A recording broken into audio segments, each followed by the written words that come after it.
Hello, it's nice to be with you. I'm Brian Woolf, and I've spent the last 17 years working full-time with loyalty retailers all around the world.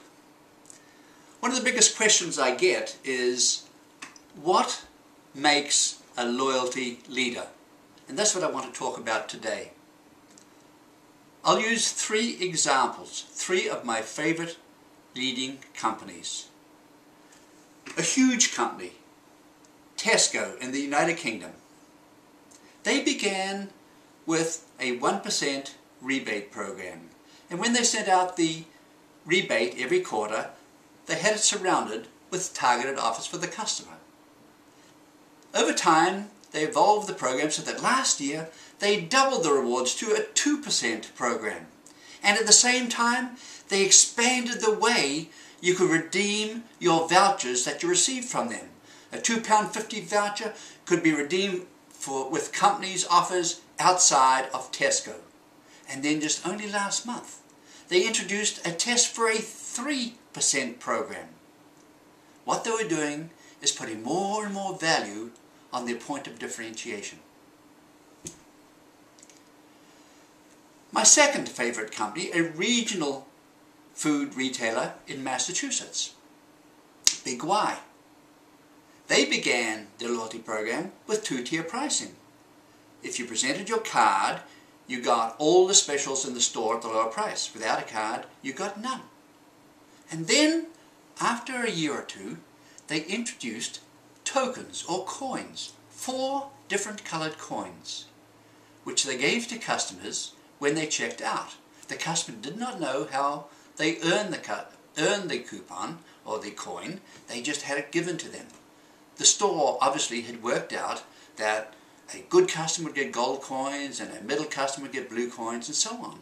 And the coins could all be redeemed for items in the store. For example, a gold token or coin would entitle you to a free rotisserie chicken. But with a blue token, you'd have to pay an extra $4 or $5 to get the chicken as well as present your token. They also enabled you to exchange your tokens with businesses outside of the supermarket chain. Their tokens have become an alternative currency in their marketplace. My third favorite company is a single store operator in Japan, Coop.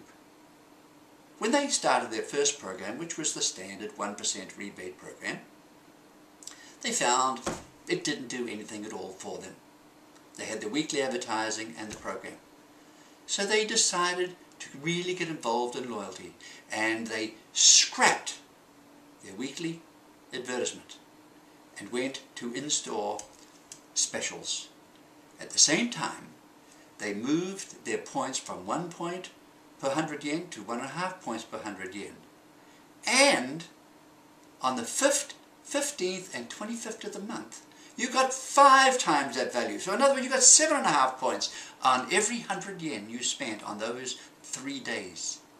They became the 3 biggest shopping days of the month. And the points, they could be redeemed in exchange for a €10 equivalent voucher to apply against your purchase, or against special offers like trips to Tokyo Disney World with 4 or 5 of these vouchers. Or if you didn't use it at all, at the end of the year you got 50% more value on the points you had earned that were unredeemed. A very, very successful program. All 3 companies were very successful. They all were earning between 80 and 95% of sales on the card. What were the similarities? They all had a simple, consistent and flexible offer. They all have complete commitment from every employee in the company, from top to bottom. And they all use their information to help the customer and the business. I believe that any company can follow the example of those 3 and also become a world global loyalty leader.